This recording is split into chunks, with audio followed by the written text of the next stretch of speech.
l'héritier du groupe d'aviation fondé par son père, Marcel Dassault, n'est plus. On apprend ce lundi 28 mai 2018, que Serge Dassault a trouvé la mort, dans son bureau parisien du rond-point des Champs-Élysées à la suite d'une défaillance cardiaque, comme le rapportent ses proches. Il avait 93 ans. 20,41 milliards d'euros. Celui qui fut capitaine d'industrie, militaire et aéronautique française, patron de presse, Figaro, et homme politique, UMP, laisse derrière lui un empire immense. Selon Capital, les Dassault se classent à la 6e place des plus grandes fortunes de France avec 20,41 milliards d'euros, en hausse de 33% par rapport à l'an dernier. Et puisque sa succession à la tête de la holding familiale, GIN, groupe industriel Marcel Dassault, n'a jamais été tranchée entre ses 4 enfants, Olivier, Laurent, Thierry et Marie-Hélène, c'est son fidèle bras droit Charles Edelstenne, 80 ans, qui devra le remplacer.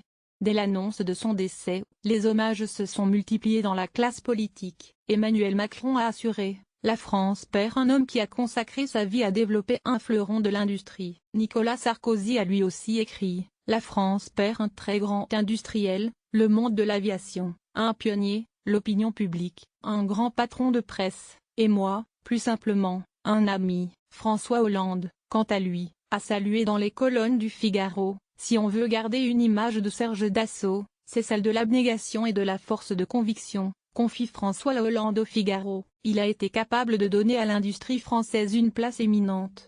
Hommage national? Pour le moment, sa famille et le groupe Dassault n'ont pas encore donné les détails de l'hommage qui sera rendu au patron. Supérieur à voir aussi, portrait de Serge Dassault.